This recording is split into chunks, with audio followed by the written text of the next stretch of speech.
안녕하세요, 여러분. 스타보트입니다. 자, 오늘은 여러분께 좀 독특한 보트를 설명해 드리도록 하겠습니다. 오늘 여러분들한테 설명할 보트는 2016년형 퀵실버 파이럿 하우스입니다. 자, 이 배는 제 친한 지인 후배가 탔던 모델이에요. 그래서 이 모델을 저희한테 이제 매각을 하고 저희 그 워커라운드 20일 워커라운드로 바꾸면서 저희가 이 배를 상품화를 시켰어요. 그러니까 광도 내고 그다음에 여러 가지 이제 전기 작업 마무리 짓고 여러 가지 작업들을 통해서 바로 상품화를 했는데 굉장히 빠르게 저희가 광고를 내기도 전에 이미 바로 판매가 돼 버렸어요. 이 보트를 저희가 어떻게 깔끔하게 정리했고 그다음에 상품화를 어떻게 시키는 그 과정들 그다음에 이 배의 여러 가지 장단점들을 여러분들한테 한번 설명해 드리는 그런 시간을 갖도록 하겠습니다.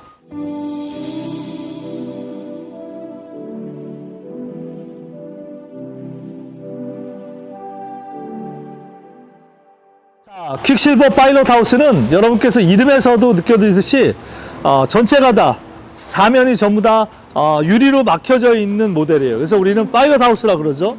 저희 스트라이퍼에서는 알래스카 모델이기도 합니다. 그래서 알래스카는 대부분 3면이 전면과 좌우측의 3면이 막혀져 있는 경우가 많고 때에 따라서는 뒷면까지 막혀져 있는 모델로 나옵니다. 그래서 뭐 대표적으로 미국 모델로 따지면은 파커가 있겠죠. 파커가 있는데 지금 이 보트는 영국 보트예요. 그래서 퀵실버 영국 보트고 지금 여러분께서 보시는 것처럼 가운데 유리로 된 선실과 조타석이 있고 그 조타석을 주변으로 뺑 둘러서 낚시를 할 수 있는 그런 워커라운드 타입의 모델입니다. 자, 지금 보시면 이 배는 이제 머큐리 마리너 4사이클 150마력이 달려져 있습니다. 좀 아쉬웠던 점은 엔진 출력이 조금 높으면 좋지 않을까 해서 이 배는 이제 저희가 아마 300마력으로 지금 교체가 될 예정으로 잡혀져 있습니다. 그래서 아마 300마력으로 달리면 이 배가 조금 더 나은 퍼포먼스, 좀 더 나은 주행성을 가질 거라고 생각이 됩니다. 300마력 자체가 무게가 그렇게 야마하 300이 무겁지 않기 때문에 이 배의 바란스도 깨지지 않을 것으로 예상이 됩니다. 지금 뒤에 이제 트랜섬 부분을 한번 살펴보겠습니다. 트랜섬 부분에서 보면 뒤에 보이는 게 보조 엔진 거치대예요. 그래서 보조 엔진 거치대에서 보통 9.8마력 정도 올라가시면 됩니다. 혹시 메인 엔진이 망가졌을 때 쓸 수 있는 보조 엔진을 거치할 수 있는 보조 거치대, 엔진 거치대입니다. 이 배는 좀 독특하게 지금 GPS 어탐기에서 총 4대가 달려있어요. 좀 많죠. 보통은 뭐 한 대 정도의 GPS 어탐기가 달려져 있고 좀 많아봐야 보통 GPS 한 대, 또 하나는 어탐기나 레이더용으로 쓰는 2대인데 이 배는 현재 지금 4대의 GPS 어탐기가 달려져 있습니다. 그 내용은 카핏에 가서 좀 더 설명해 드리도록 하겠습니다. 허밍버드용 트랜스듀서, 트림탭, 유압식 트림탭 2개가 달려져 있습니다. 자, 오른쪽에 보면 오른쪽에는 지금 토탈 스캔과 3D 스트럭처가 또 달려져 있죠. 그리고 지금 스위밍 패드로 되어져 있습니다. 자, 위로 한번 올라가 보도록 하겠습니다.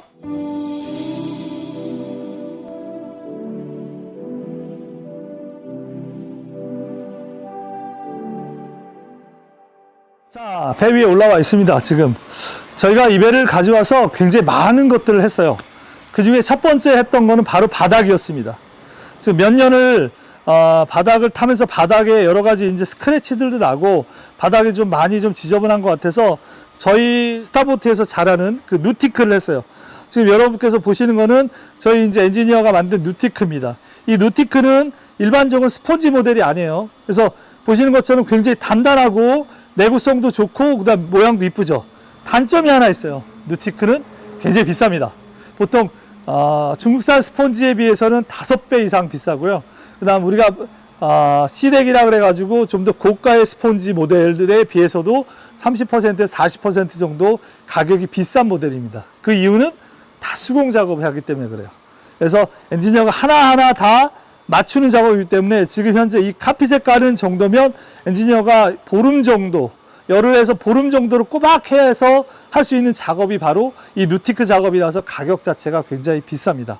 가운데는 지금 현재 테이블이 있죠. 테이블은 이제 가변식이기 때문에 뺐다 꼈다 할 수 있는 그런 가변식 테이블이 주어져 있습니다. 이 가변식 테이블을 주변으로 해서 접이식 의자가 들려 있어요. 지난번 저희가 보스턴 웨일로에서 설명해 드리는 것처럼 의자가 좀 숨어 있죠. 지금 보시는 것처럼 숨어 있어요. 숨어 있다가 이제 떼내면 자, 이렇게 앉는 의자가 지금 이제 가변식, 접이식 의자가 지금 현재 2개가 설치되어져 있습니다. 낚시를 하실 때는 이 안쪽으로 집어넣어서 숨길 수가 있습니다. 자, 한번 볼까요? 자, 집어넣겠죠. 자, 집어넣으면 의자가 없는 것처럼 안쪽으로 숨어져 있어요. 그래서 여러분께서 낚시를 할 때 이 스펀지, 사이드 쿠션에 의해서 이렇게 편하게 낚시를 할 수 있는 그런 형태의 모습을 보일 수 있습니다. 자, 위를 한번 볼까요? 위에는 타프식이죠, 보통. 이게 이제 보통 비미를 치면 비미니에는 보통 우리가 그 바가 달려져 있어요. 그래서 바가 달려 있거나 이 끈들이 달려 있기 때문에 낚시할 때 굉장히 불편합니다. 근데 요 그 타프식을 설치하면 굉장히 뭐 저렴하기도 하고 안 쓰실 때는 뭐 접을 수 있고 그 다음에 그늘도 치기 때문에 굉장히 편합니다. 그래서 식사를 하시거나 아니면 낚시할 때도 굉장히 유용한 옵션이 되겠습니다. 지금 보시면 낚시 공간은 4명에서 5명 정도. 근데 앞으로 넘어가서 지금 보시는 것처럼 우리가 그 카핏을 중심으로 해서 포트 쪽과 스타보트 쪽으로 해서 그 동선이 있어요. 그래서 사람이 건너갈 수 있는 공간이 있기 때문에 앞뒤로 가서 한다 그러면 6사람 정도도 다운샷 같은 경우 충분히 할 수 있는 그런 공간이 나옵니다. 낚시나 보관 면에서는 굉장히 큰 장점을 가지고 있어요. 자, 문을 한번 살펴볼까요? 삼연동이죠. 보통 일반적으로 우리가 집에서 쓰는 이 삼연동 문이 달려져 있어요. 알루미늄으로 되어져 있는데 굉장히 견고하게 잘 달려져 있습니다. 삼연동. 그래서 이런 삼연동 문은 사실 보관할 때 굉장히 용이하죠. 그래서 배를 관리할 때도 이 안에는 굉장히 깔끔하게 쓸 수 있기 때문에 굉장히 큰 장점이 됩니다. 자, 위에 한번 이제 하드탑 위를 한번 볼까요? 하드탑 위에는 서치, 기본 내장된 서치 외에 좀 더 밝은 LED 서치를 밝아놨어요. 그래서 늦은 밤에 여기서 뭐 예를 들어서 고기에 대한 처리를 하신다거나 아니면 식사를 하실 때도 밤에 어떤 활동을 위해서 좀 서치를 굉장히 밝은 서치를 지금 현재 추가적으로 달아놨습니다. 자, 또 하나 좀 특이한 게 보이죠? GPS 어탐기예요. 심나드 거. 근데 심나드 어탐기인데 낚시를 하면서 사실 낚시꾼들이 지금 바다 상황을 볼 때 안에 있는 GPS 어탐기가 잘 안 보이죠. 이 배는 지금 현재 25피트급 배이기 때문에 길이가 있어서 안 보여요. 그래서 지금 보시는 것처럼 이 위에다가 GPS, 특히 이제 여기는 어탐기를 연동해 놓으면 바닥 상황을 금방 알 수가 있습니다. 그래서 굉장히 유용한 아이템이에요. 그래서 뒤에서 낚시하는 사람이 지금 바닥 상황을 좀 살펴볼 수 있도록 굉장히 중요한 아주 좋은 아이템입니다. 자, 이제 안으로 한번 들어가 볼까요?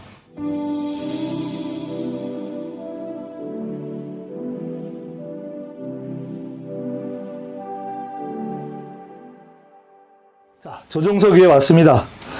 각각의 계기판들과 스위치들, 그 다음에 GPS가 지금 현재 잘 구성이 되어져 있어요. 우선 센터에 있는 로렌스 HDS7 GPS로 사용됩니다. 지금 한글 지도가 나오는 국산 금호 로렌스 제품이기 때문에 한글 지도가 나오죠. 자, 그 위에는 허밍버드 헬릭스 7이 나와져 있는데 이렇게 많은 GPS 어탄기가 있는데 왜 허밍버드 헬릭스 7을 또 달아놨나? 자, 그거는 바로 앞에 보이면 민코타 울테라 때문에 그렇습니다. 지금 울테라 민코타 가이드 모타인데 이 가이드 모타는 로렌스나 심나드와 연동이 되지가 않아요. 만약에 로렌스만 쓴다 그러면은 얘는 독립적으로 그냥 그 리모컨을 통해서 독립적으로 사용해야 되는 거예요.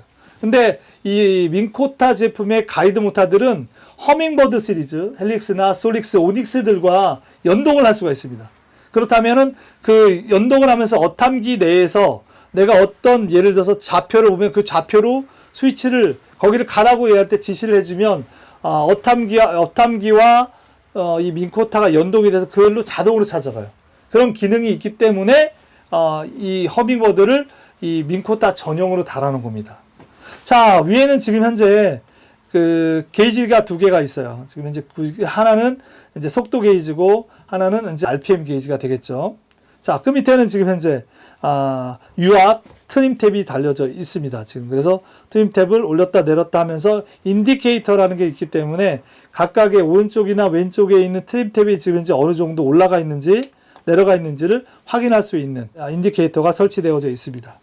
자, 이쪽에서 보면 각각의 스위치들이 있죠. 그 다음에 또 하나 이제 이 배의 장점이겠죠. 왜냐하면 이제 앞에 유리가 되어 있기 때문에 이제 와이퍼가 있어요. 그래서 비가 왔을 때는 아니면 이제 파도가 쳤을 때 바로 와이퍼를 닦아서 여러분께서 좀 시야를 좀 밝게 할 수 있습니다. 위에 로렌스 링크5 무전기가 달려져 있죠. 무전기 달려져 있고. 자, 왼쪽으로 가보겠습니다. 왼쪽은 심라드 12인치 좀 대형 GPS 어탐기가 있어요. 어탐 용도로 지금 현재 HDS 시리즈 로렌스하고 다 T 커넥터로 통해서 다 연동이 되어져 있습니다. 그래서 여러분께서 그 위치에 얘 HDS7은 GPS를 쓰면 얘는 어탐기로 좀 크게 바닥 지형을 보면서 고기가 있는지 없는지 좀 확인할 수 있는 굉장히 큰 어탐 용도로 사용하는 게 되어져 있습니다. 지금 안에 선실을 좀 볼까요? 이제 선실은 이거는 이제 선실이라 보기는 그렇고 이제 후디 형태니까 조그만하게 이제 누울 수 있는 그런 공간이 있죠. 그래서 그 공간 밑에는 지금 보시는 것처럼 수납 공간들이 좀 충분히 있어요. 그래서 수납 공간들이 충분히 있기 때문에 이 수납 공간에서 여러분께서 짐들을 좀 집어넣어서 위는 좀 깔끔하게 놓으면 이 부분에서는 두 분 정도가 누울 수 있는 그런 공간이 있습니다. 자, 오른쪽에 이 퀵실버 중에서 굉장히 큰 장점이 하나 있는데 바로 조타석, 그러니까 운전자 옆에 있는 문이에요. 자, 이 문이 굉장히 중요합니다. 왜냐하면 혼자서 낚시할 경우가 분명히 있어요. 혼자서 낚시할 때 조타를 하면서 낚싯대를 들이올 수가 있어요. 어탐기도 보면서. 그래서 내지는 내가 고기 처리하기 위해서 앞뒤로 갈 때도 이 문은 굉장히 중요합니다. 미국 배들도 만약에 이런 시스템을 갖춰야 된다면 꼭 필요하지 않을까. 아주 좋은 아이템입니다. 이 배에서 제가 가장 마음에 들어 하는 부분이 바로 이 문이에요. 이 문을 통해서 자, 운전하는 사람이 나는 맨날 운전만 해야 돼. 낚시 안 하고. 그게 아니라 바로 넘어갈 수 있죠. 바로 앞뒤로 넘어갈 수가 있습니다. 그래서 굉장히 좋은 아이템이 되고, 파일럿 하우스는 다 유리로 되어 있기 때문에 굉장히 더워요. 그래서 각각의 유리창들 있고, 또 하나는 위에 보시면 썬루프가 있어요. 굉장히 큰 썬루프가 있기 때문에 이 썬루프를 통해서 바람을 좀 받거나 지금 개방감이 없는 것을 좀 개방감 있게 느낄 수 있습니다. 특히 여름에 더워요. 그래서 열었을 때 자체 내에서 에어컨이나 히터를 가지고 있지는 않습니다. 이 배는 사이즈가 있기 때문에. 그래서 이 부분을 열어서 좀 그 바람을 통해서 좀 시원하게 달릴 수 있습니다. 선석은 이제 세 개의 의자가 있고, 이 의자들은 각각의 의자들이 회전을 합니다. 지금 앞뒤로 움직이기도 하고 회전도 하는 그런 의자가 되어져 있어요. 이쪽에는 이제 냉장고가 있습니다. 지금 마린용 12V 전용 냉장고가 있어요. 그래서 냉장고를 통해서 여러분께서 음료수라든가 음식물 같은 걸 놓을 수 있고, 그 다음에 각각의 스토리지들도 잘 구성이 되어져 있어요. 청수를 담고 있기 때문에 청수를 담으면서 싱크대도 잘 구성되어져 있습니다. 그래서 이쪽은 또 도마를 놓거나 내지는 브루스타를 놓고 여러분께서 뭐 라면을 끓여 드시든가 아니면 뭐 여러 가지 그 음식을 해 드실 수 있는 그런 공간이 충분히 있습니다. 여러분께서 하나 궁금하실 게 있어요. 아무리 찾아봐도 화장실이 없어요. 어딘가에 숨어 있을 거예요. 사실 이 배에는 별도의 화장실 공간이 있지 않습니다. 만약에 이 사이즈의 배, 24, 25피트급의 이 파일럿 하우스 중에서 화장실이 있는 거를 나는 무조건 화장실이 있어야 돼. 우리 와이프하고 내 여자친구는 반드시 이런 데서 이렇게 볼일 볼 수 없어 라고 생각하시는 분은 자, 기대해 주세요. 다음번 저희 카닉 2455가 옵니다. 2455에는 이 같은 사이즈의 파일럿 하우스인데 화장실이 따로 있습니다. 한번 열어볼까요? 자, 화장실이 이렇게 숨겨져 있습니다. 그래서 전동 화장실을 달아놨어요. 그래서 스위치를 누르면 바닷물을 끓여들여서 그 바닷물을 통해서 이제 갈아서 나가는 전동 화장실이 있습니다. 이렇게. 근데 조금 불편하죠. 아무래도 좀 구석에 들어가서 해야 된다는 게 좀 불편합니다. 그러니까 모든 배가 장점만 있는 건 아니죠. 이 배에 지금 조금 전에 제가 말씀드렸던 이 문은 이 배에서의 아주 핫한 아이템이고, 화장실이 별도로 없다는 것은 좀 큰 단점이지 않을까 생각이 됩니다.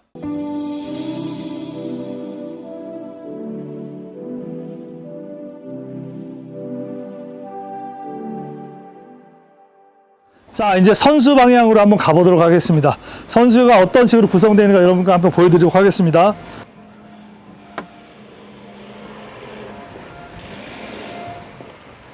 자, 선수에는 민코타 울테라 72인치 36V 112파운드 울테라급에서는 가장 커다란 가이드 모터가 달려져 있어요. 지금 이거보다 더 큰 87인치는 울테라, 자동은 안 나옵니다. 이거는 수동은 나오지만 자동에서는 72인치가 지금 현재로서는 제일 큽니다. 이 앞에는 지금 현재 의자랑 이제 앉을 수 있는 곳이 있어요. 그래서 옆에 쿠션도 있고 옆에 컵홀더들도 있습니다. 그래서 여기서 낚시를 하실 수 있어요. 만약에 여러분께서 캐스팅 낚시를 원하시는 분이 계시면 레일을 80cm까지만 올려주면 캐스팅하기도 굉장히 좋은 공간이 나옵니다. 앞뒤에 걸리적거리는 게 없어요. 그렇기 때문에 캐스팅할 때 굉장히 좀 편한 그런 공간이 나옵니다. 지금. 그래서 앞으로 넘어가는 동선도, 이 동선도 굉장히 잘 되어져 있어요. 자, 또 하나 기대서 낚시를 할 수 있어요. 그건 지금 현재 레일 높이도 괜찮고 기대서 다운샷 하면 2명, 글쎄 4명 정도는 복도에 기대서 할 수 있는 그런 복도 폭이 나와요. 이 폭이 걸어 다니는 것 뿐이 아니라 사람이 쓸 수 있는 그런 공간도 나옵니다. 이것도 굉장히 큰 장점이 되겠습니다.